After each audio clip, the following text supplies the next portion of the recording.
ప్రకాష్ రాజు కూడా దీన్ని ఖండిస్తూ ఒక ట్వీట్ చేశాడు. సినిమా రంగం నుంచి నెమ్మదిగా విజయ్కి మద్దతు పెరుగుతోంది, ఎందుకు ఇలా చేస్తున్నాడు గవర్నర్ గారు అని. అది లేకుండా ఓకే నీకు విజయ్తో ఇబ్బంది ఉంది, ఆయన 110 ఏం చేస్తారు ఇప్పుడు? ఆయన కూర్చుని డిఎంకేని ఏడీఎంకేని కలిపి ప్రభుత్వాన్ని పెట్టమని అడగడు కదా. విజయ్ని ఢిల్లీ పిలిచి కన్విన్స్ చేసి ఏడీఎంకేతో కలిపి వాళ్ళతో గవర్నమెంట్ ఫామ్ చేయించి బీజేపీ వెనకాలండి నడిపిస్తుంది అనేది. నమస్తే, వెల్కమ్ టు తెలుగు రాజ్యం. ఈరోజు మనతో పాటు ఉన్నారు సీనియర్ అనలిస్ట్ భరద్వాజ్ గారు. వారితో మాట్లాడేద్దాం. సార్ నమస్తే. నమస్తే అండి. సార్, టీవీకే అధినేత విజయ్ ముఖ్యమంత్రి కావడానికి అయితే మార్గం అయితే సుగమం అయినట్టుగా కనపడుతోంది. నిన్నటి వరకు తమిళనాడు గవర్నర్ అయితే బల నిరూపణ జరగాలి, ఎవరైతే మీకు ఎమ్మెల్యేల సంఖ్య తక్కువగా ఉంది, మరొక 5 కాంగ్రెస్ కూడా కలిస్తే మీకు 112, ఇంకొక 5 ఎమ్మెల్యేల మద్దతు పత్రాలు తీసుకురమ్మని అడిగారు. కానీ వాళ్ళ తాజాగా ఉన్న సమాచారం ఏంటంటే టీవీకే అధినేత మళ్ళీ వెళ్ళి ఆయన గవర్నర్ గారిని కలవటం జరిగింది. మీరు ప్రభుత్వాన్ని ఏర్పాటు చేయండి అని అయితే ఆయన ఆహ్వానించడం జరిగింది. ఎందుకు ఈ సందిగ్ధత?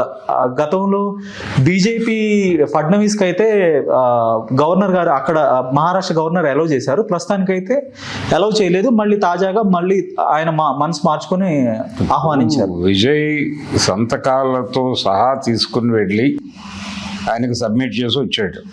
సింగిల్ లార్జెస్ట్ పార్టీగా ఆవిర్భవించిన వారిని పిలిచి ప్రభుత్వం ఏర్పాటు చేయడానికి మీరు పూర్తి సన్నద్ధంగా ఉన్నారా లేదా అని అడగాల్సిన బాధ్యత గవర్నర్ది. ఈయనే వెళ్ళి అడిగాడు, కానీ నిజానికి ఆయన దగ్గర నుంచి పిలుపు రాలా. ఈయన వెళ్ళి అడిగితే నీకు మ్యాజిక్ ఫిగర్ రాలేదు కదా అని మాట్లాడాడు ఆయన. అంటే 118 రావాలి, 108 దగ్గర ఆగాడు. ఈయనకి 10 బ్యాలెన్స్ ఉంది, ఇంకొక లెక్కలో వేసుకుంటే 12 కావాలి కనీసం. అంటే 12 అంటే ఒకటి రిజైన్ చేస్తాడు, రెండోది స్పీకర్ది పోతుంది, అది కూడా లెక్కేసుకుంటే 12 కావాల్సి వస్తుంది. ఈ 12తో సహా మీరు వస్తే అప్పుడు నేను యాక్సెప్ట్ చేస్తానన్నాడు. ఆ మాట అనాల్సిన అవసరం లేదు ఆయనకి, ఎందుకంటే ఆల్రెడీ సుప్రీంకోర్టు జడ్జిమెంట్స్ ఉన్నాయి. బొమ్మాయి కేసులో జడ్జిమెంట్ ఉంది, అలాగే సర్కారియా కమిషన్కి సంబంధించి కోర్టుకు వెళ్ళిన వివాదాల్లో కూడా ఇది ఉంది. అందుకని అనవసరంగా గవర్నర్ గారు కొంచెం అతి చేశారు అనే అభిప్రాయం సర్వత్రా వినిపించింది. కమల్ హాసన్ దీన్ని తీవ్రంగా ఖండించాడు. అలాగే ప్రకాష్ రాజు కూడా దీన్ని ఖండిస్తూ ఒక ట్వీట్ చేశాడు. సినిమా రంగం నుంచి నెమ్మదిగా విజయ్కి మద్దతు పెరుగుతోంది, ఎందుకు ఇలా చేస్తున్నాడు గవర్నర్ గారు అని. అంటే బీజేపీ ఏవైనా వెనక్కి లాగుతోందా? కాంగ్రెస్ మద్దతు ఇచ్చింది ఈయనకి. అంటే 5 కలిశారు ఎమ్మెల్యేలు. ఈయనకు వచ్చినటువంటి 108కి 5 కలిసింది. అయితే 12కి వెళ్ళారు కానీ ఇంకా కావాలి అన్నప్పుడు ఇంకొక 2 పార్టీలు ముందుకు వచ్చినాయి. ఇంకో 2 పార్టీలు ముందుకు వచ్చినాయి. ఇంకొక 2-3 సీట్లు వచ్చేస్తే సరిపోతుంది. ఈ పరిస్థితుల్లో బయట రకరకాల స్పెక్యులేషన్స్. ఆ స్పెక్యులేషన్స్లో ప్రధానమైన స్పెక్యులేషన్ ఏంటంటే డిఎంకే ఏడీఎంకే 2 కలిసి వాళ్ళ మిత్రపక్షాలతో కలుపుకొని 120 స్థానాలతో వాళ్ళు గవర్నర్ని కలిసి సీఎం ఎవరు కావాలనే దాన్ని చర్చ జరుగుతోంది. కంక్లూడ్ అయిపోగానే వెళ్ళిపోయి వాళ్ళు అయిపోతున్నారు, ఎవరో ఒకళ్ళు సీఎం అయిపోతారు, విజయ్కి అయితే పీఠం దక్కటం లేదు అని బయట వార్తలు ప్రసారం అయిపోయినాయి. ఈ ప్రచారం జరుగుతున్న సందర్భంలో రెండో వైపు ఇంకొక గొడవ ఏంటంటే విజయ్ని ఢిల్లీ పిలిచి కన్విన్స్ చేసి ఏడీఎంకేతో కలిపి వాళ్ళతో గవర్నమెంట్ ఫామ్ చేయించి బీజేపీ వెనకాలండి నడిపిస్తుంది అనేది ఇంకొక స్పెక్యులేషన్. ఇలా 100 రకాల స్పెక్యులేషన్స్, రకరకాల వార్తలు నడుస్తున్న టైంలో స్టాలిన్ క్లారిటీ ఇచ్చాడు. మేము ఏడీఎంకేతో కలిసి ప్రభుత్వాన్ని ఏర్పాటు చేయడానికి ఏదో ప్రయత్నాలు చేస్తున్నామనే బయట ప్రచారం జరుగుతుంది, అది పూర్తిగా తప్పు అన్నాడు ఆయన.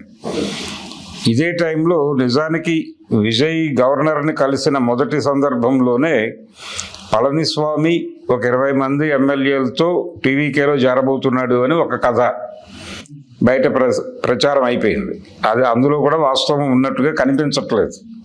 ఆయన 20 మందితో వస్తున్నాడు అనే వార్త అలా నడిచింది అంతే. ఎందుకు మీడియాలో ఇంత గందరగోళం నడిచింది దీని మీద అంటే చాలా క్లియర్గా పైనుంచి ఈ మీడియాని అడ్డం పెట్టుకుని ఒక డ్రామా క్రియేట్ చేయడానికి ఢిల్లీ ప్రయత్నం ఏదో జరిగింది అనిపించింది. ఈ ఢిల్లీ ప్రయత్నంలో భాగంగా విజయ్ని కొంచెం టెన్షన్కి గురి చేసి కంట్రోల్లోకి తీసుకునేటువంటి ప్రయత్నం ఏదో చేశారు అనే మాట అయితే వాస్తవం. ఈ ప్రెజర్ నడుస్తూ ఉండగా ఈయనకి ఇక పీఠం దక్కడం లేదు, అయిపోయింది, విజయ్ ఇంటికి వెళ్ళిపోతున్నాడు అన్న టోన్లో కూడా వార్తలు వచ్చేసినాయి మనకి. ఈ నడుస్తున్నటువంటి క్రమంలో ఫైనల్గా ఆయన తేల్చుకోవడం కోసం వెళ్ళాడు గవర్నర్ దగ్గరికి. విజయ్ అపాయింట్మెంట్ తీసుకున్న సందర్భంలోనే ఇంకొక వార్త ఏంటంటే పళనిస్వామి కూడా అపాయింట్మెంట్ తీసుకున్నాడు, దేనికోసమో తెలియదని వార్త. విజయ్ వెళ్ళి చెప్పాడు, మళ్ళీ రిక్వెస్ట్ చేశాడు, నాకు కొంచెం పెరిగింది, కాంగ్రెస్ 5 కలిసింది, వీసీకే పార్టీ ఒక 2 స్థానాలతో మద్దతుగా నిలబడతానంది, సిపిఐ నుంచి కూడా కొంత సానుకూలత ఉంది, వాళ్ళ దగ్గర 2 ఉన్నాయి, కాబట్టి నేను దాదాపుగా పూల్ చేసేయగలిగాను, 2-3 ఉంటాయేమో మహా ఉంటే, నేను ప్రమాణ స్వీకారం చేసిన తర్వాత ఫ్లోర్లో కదా నిరూపించుకోవాల్సింది, ఫ్లోర్లో నిరూపించుకునే సమయానికి నేను కూపప్ చేయగలను అని చెప్పాడు. చెప్పిన తర్వాత నీ ధైర్యం ఏమిటి, నీకున్న కాన్ఫిడెన్స్ ఏమిటి, ఎవరు వస్తారు అనుకుంటున్నావు, ఇలా ప్రశ్నలు అడిగేట ఆయన. నిజానికి అవేవి అడగాల్సిన అవసరం లేదు ఆయనకి. ఒకవేళ అసలు ఎవరు మద్దతు ఇవ్వరండి విజయ్కి, ఎవరు మద్దతు ఇవ్వరు, మేము ఎవరు ఇవ్వమని చెప్పి స్ట్రైట్గా గవర్నర్ దగ్గరికి వెళ్ళి చెప్తారు. చెప్పిన తర్వాత సింగిల్ లార్జెస్ట్ పార్టీ నాయకుడిగా అతన్ని పిలవాలి కదా నువ్వు, లేకుండా ప్రభుత్వాన్ని ఎవరు గవర్నర్ గారే నడిపేస్తారా, లేకపోతే ఎలక్షన్ని క్యాన్సిల్ చేస్తాడా? రాజ్యాంగం ప్రకారం అయితే సింగిల్ లార్జెస్ట్ పార్టీకి అవకాశం ఇవ్వాలండి. ఆయన ఇప్పుడు ఆయన అడ్డంగా నిలబడ్డాడు. అక్కడ నిలబడ్డప్పుడు ఆయన ఉద్దేశం ఏమై ఉంటుంది అంటే, నీకు క్లియర్ మెజారిటీ ఉందని నేను అనుకోవడం లేదు. సింగిల్ లార్జెస్ట్ పార్టీ అనేది క్రైటీరియా కాదు, ఆ 118 రావాల్సిందే అని కూర్చున్నాడు ఆయన. నువ్వు మొత్తం అందరినీ పట్టుకొచ్చిన ముందు ప్రదర్శన పెట్టు అన్నట్టుగా మాట్లాడాడు. ఇది ఒక రకంగా దాష్టీకమే, ఇంత దాష్టీకం చేయాల్సినటువంటి సందర్భం కాదు. కేవలం నాకు ఇంతమంది ఎమ్మెల్యేల మద్దతు ఉంది, నేను రేపు ప్రమాణ స్వీకారం చేయాలనుకుంటున్నాను అని నాదెండ్ల భాస్కర్రావు గారు ఆ రోజుల్లో రామ్లాల్ అనే గవర్నర్ని కలిసి చెప్పాడు, చేసుకోమని చెప్పాడు. నాకు కాంగ్రెస్ పార్టీ కూడా మద్దతు ఇచ్చే అవకాశం ఉంది అని కూడా చెప్పాడు. సరే, ఎవరు వస్తే వాళ్ళని రాని, అప్పుడు చూద్దాం. ముందైతే ప్రమాణ స్వీకారం జరిగిపోయింది. ఆ తర్వాత ఫ్లోర్లో ఆయన బలం నిరూపణ చేసుకోలేకపోయాడు. ఈలోపు ఆయన రామారావు గారు ఢిల్లీ తీసుకెళ్లి ఎమ్మెల్యేలను రాష్ట్రపతి ముందు ధర్నాకి పెట్టాడు. ఇంత కార్యక్రమం జరిగి 4 రోజుల తర్వాత ఆయన వచ్చేసి మళ్ళీ ఆయన జనంలోకి వచ్చాడు, ఆయన సీఎం అయిపోయాడు. మళ్ళీ తిరిగి ఎన్నికలకు వెళ్ళటం జరిగింది. అది ఎన్టీ రామారావు ఇష్టం.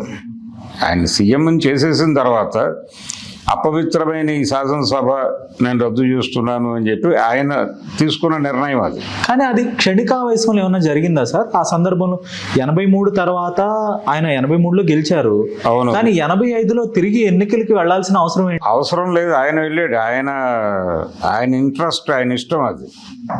అంటే నేను జనం ముందుకు వెళ్తాను ఈ దారుణానికి వ్యతిరేకంగా అన్నాడు. ఇది ప్రజాస్వామ్యాన్ని ఖూనీ చేయటం అని చెప్పి మాట్లాడేవాడుగా ఆయన. ఈ ప్రజాస్వామ్యాన్ని ఖూనీ చేయటానికి కేంద్ర ప్రభుత్వం చేసిన దుర్మార్గానికి వ్యతిరేకంగా జనంలోకి ఎడతాను అని చెప్పి ముఖ్యమంత్రిగా ప్రమాణ స్వీకారం చేసిన తర్వాత శాసనసభను రద్దు చేస్తూ తీర్మానం పెట్టాడు ఆయన. అదొక ధోరణి ఉండేది, అదొక మొండితనము, ఆ ధోరణి ఉండటం వలన ఆయన చేసుకున్నాడు. అదేమి ఆయన్ని వెళ్ళిపోమని ఎవరు చెప్పలా. ఆయన తిరిగి పూర్తికాలం చేసి ఎన్నికలకు వెళ్ళి ఉండాల్సింది. కానీ ఈయన కోరికతో శాసనసభను రద్దు చేసి ఎన్నికలు మళ్ళీ గెలిచి వచ్చాడు. అది ఆయన గొడవ. కానీ ఇక్కడ విషయం ఏంటి, నువ్వు సింగిల్ లార్జెస్ట్ పార్టీ ఏది ఆవిర్భవించిందో నువ్వు చూసి వాడిని పిలిచి మాట్లాడాలి కదా. అది లేకుండా ఓకే నీకు విజయ్తో ఇబ్బంది ఉంది, ఆయన 110 ఏం చేస్తారు ఇప్పుడు? ఆయన కూర్చుని డిఎంకేని ఏడీఎంకేని కలిపి ప్రభుత్వాన్ని పెట్టమని అడగడు కదా. మరి ఏం చేస్తాడు? జరిగిన ఎన్నికలు రద్దు చేస్తాడా? చేసే అధికారం ఉందా ఆయనకి? మళ్ళీ ఎన్నికలు పెడతాడా? లేదు. సింగిల్ లార్జెస్ట్ పార్టీగా 118 స్థానాలు గెలిచినప్పుడు మాత్రమే నేను కన్సిడర్ చేస్తాను, అప్పటి వరకు ఎన్నికలు జరుపుతూనే ఉండండి అని కేంద్ర ప్రభుత్వాన్ని అడగగలిగిన పరిస్థితి ఉంది ఆయనకి, గవర్నర్కి లేదు కదా. మరి ఎందుకు ఓవరాక్షన్ చేశాడు అంటే ఎక్కడో ఇబ్బంది పెట్టమని ఆయనకి ఇన్స్ట్రక్షన్ ఉంది. ఆ ఇన్స్ట్రక్షన్ మేరకు ఈ తలనొప్పి క్రియేట్ చేశాడు. చివరికి స్టాలిన్ కూడా చిరాకు పడ్డాడు కదా, ఈ వ్యవహారం ఏంటి ఇంత లాగుతున్నారు దీన్ని అని. ఢిల్లీ నుంచి ఈ గందరగోళం ఏమిటి అని చాలా ఓపెన్గా మాట్లాడినటువంటి పరిస్థితి. అందరూ కాంగ్రెస్ పార్టీ మాట్లాడింది, బయట నుంచి అనేక మంది మాట్లాడారు ఏంటి గవర్నర్ వ్యవహార శైలి అని. అది తమిళనాడు గొడవ. అందుకని ఒక్క ఎమ్మెల్యే గెలిచాడు బీజేపీ నుంచి, ఉదకమండలం భోజరాజన్ అనే అతను గెలిచాడు. ఒక సరదా విషయం చెప్తాను మీకు. భోజరాజన్ని ముఖ్యమంత్రిగా యాక్సెప్ట్ చేస్తాడా గవర్నరు? భోజరాజన్ వెళ్ళి భోజరాజన్ కూడా చెప్పచ్చు, ఏమని చెప్తాడు, నాకు డిఎంకే ఏడీఎంకే మద్దతు ఉందండి, డిఎంకే మిత్రపక్షాల మద్దతు కూడా నాకే ఉంది, మేము మా పార్టీ నుంచి నేను ఒక్కడనే గెలిచా, కానీ నేను ముఖ్యమంత్రిగా వీళ్ళందరినీ కూపప్ చేయగలను, కనుక నాకు అవకాశం ఇవ్వండి అని అడిగినప్పుడు నువ్వు ఇవన్నీ పెట్టు. కానీ 108 సీట్లు గెలిచి అతను 2 సార్లు తిరగటం ఏంటి ఆయన దగ్గరికి? ఏమనుకుంటున్నాడు ఆయన? ప్రజల నిర్ణయాన్ని పట్ల అంత చులకన? తప్పు కదా అది. ప్రజాస్వామ్యంలో బతుకుతున్నాం మనం, ప్రజాస్వామ్యంలో బతుకుతున్నామని ఇంకా అనుకుంటున్నాం. ఇంకా అంబేద్కర్ గారు రాసిన రాజ్యాంగం తీసి పక్కన పడేలా ఉంది అది ఇంకా స్టిల్. సో ఈ వ్యవహారం మొత్తం కూడా కేంద్ర ప్రభుత్వానికి ఒక బ్యాడ్ రిమార్క్ లాగా, లేదంటే గవర్నర్ గారికి కూడా, తమిళనాడు గవర్నర్ గారికి కూడా ఒక బ్యాడ్ రిమార్క్ గా మారిందా? మారింది కదా. ఇప్పుడు ఆయన బ్యాడ్ చేశాడు కదా. ఇప్పుడు ఆ రోజుల్లో రామ్లాల్ గారు నాదెండ్ల భాస్కర్రావుని ఆమోదించిన రోజున రామ్లాల్ కాదు ఇతను రావణలాల్ అన్నారుగా రోడ్డు మీదకి వచ్చి అందరూ. అలాగే ఈయన కూడా, ఈయన తన అంటే నా వెన్నుపూసలో ఉంగే లక్షణం చాలా ఎక్కువ ఉంది అనే విషయాన్ని ప్రూవ్ చేసుకున్నాడు కేంద్ర ప్రభుత్వానికి, తన విధేయతని కేంద్ర ప్రభుత్వం పట్ల. అంటే ఆల్రెడీ చాలా సందర్భాలలో ఈ విమర్శ ఉంది, తమిళనాడు నుంచి కూడా ఉంది. ఇది చెన్నారెడ్డి గారు తమిళనాడు గవర్నర్గా ఉండగా సీఎంతో రోజువారీ గొడవలు జరిగేవి. ఏ బిల్ పంపించినా ఆయన అలా తిరస్కరించేవాడు. ఈ తిరస్కరణ కార్యక్రమం ఇక్కడ బీఆర్ఎస్ ఉన్న రోజుల్లో కూడా అడపాదడపా జరిగేది. ఇది గవర్నర్లు అనేవాళ్ళు కేంద్ర ప్రభుత్వపు ఏజెంట్లుగా రాష్ట్ర వ్యవహారాల్లో జోక్యం చేసుకుని అనవసరమైన డిస్టర్బెన్స్ క్రియేట్ చేస్తున్నారు అనే అభిప్రాయం ఈ రోజుది కాదు, అనేక సంవత్సరాలుగా నలుగుతున్నటువంటి వ్యవహారమే. చాలా సందర్భాల్లో కేంద్ర ప్రభుత్వ దౌర్జన్యాలను సహించని రాజకీయ నాయకులందరూ ఈ విషయాన్ని ప్రస్తావించారు, ఎన్టీఆర్తో సహా. కనుక గవర్నర్ల వ్యవస్థ దుర్వినియోగం అవుతోంది.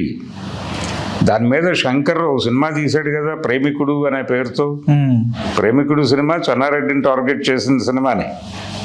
గవర్నర్ వ్యవస్థ ఎలా నిర్వీర్యం అవుతోంది అనేది చెప్పడం కోసం ఆ సినిమా తీశాడు. ప్రేమ, ప్రభుదేవ డ్యాన్సులు ఇవన్నీ వేరు. ఓకే, అందులో వెనకాల నడిచేటువంటి హిడెన్ స్టోరీ వేరు. అది ఏ ఇయర్లో రిలీజ్ అయింది సార్ ప్రేమికుడు? ఏ సంవత్సరంలో రిలీజ్ అయిందంటారు? అది జయలలిత గారు సీఎంగా ఉండి ఈయన అక్కడ గవర్నర్గా ఉన్న టైమే, అంటే 97 ఆ టైం, 97-98 టైంలో వచ్చింది అది. అంటే దాన్ని బేస్ చేసుకునే అందులో గిరీష్ కర్నాడ్ క్యారెక్టర్, గవర్నర్ కూతురుని కదా ప్రేమించేది తను. అవును. ఆ సందర్భంగా ఇంటికి వెళ్తే అక్కడ చాలా దారుణాలు జరుగుతుంటాయి. లోకల్ గా బ్లాస్టులు ప్లాన్ చేస్తూ ఉంటారు గవర్నర్ హౌస్ లో. లోకల్ గా బ్లాస్టింగ్స్ ప్లాన్ చేసి శాంతి భద్రతల సమస్యని రాష్ట్ర ప్రభుత్వాన్ని కూల్చే కుట్ర నడుస్తూ ఉంటుంది. ఇది చెప్పడం కోసం సినిమా తీశాడు. ఊరికనే జనాలను రప్పించడం కోసం ప్రభుదేవ డాన్సులు గొడవ అంతా నడిచింది. సుజాత అనే రైటర్ రాసినటువంటి కథ అది. కేవలం చెన్నారెడ్డిని టార్గెట్ చేస్తూ రాసిన కథ అది. గవర్నర్ వ్యవస్థ కేంద్ర ప్రభుత్వానికి తొత్తుగా ఎలా వ్యవహరిస్తుంది అనేది చెప్పడం కోసం రాశారు అది. తమిళ డైరెక్టర్లు మాత్రమే తీయగలరు అలాంటి కథలు. అందుకని ఇది కూడా అలాంటి పరిస్థితి. గవర్నర్ కొంచెం ఓవర్ యాక్షన్ చేసిన మాట వాస్తవం. హలో, తెలుగు రాజ్యం ఛానల్ చూస్తున్నారా? సామాజిక రాజకీయ జీవన చిత్రణే తెలుగు రాజ్యం. అతిశయోక్తులు అసత్యాలు ఉండవు. రాజకీయ కోణం కాదు, ప్రజా కోణమే కొలబద్ద. తెలుగు రాజ్యం వీక్షణ మీ ఉత్తమ అభిరుచికి నిదర్శనం.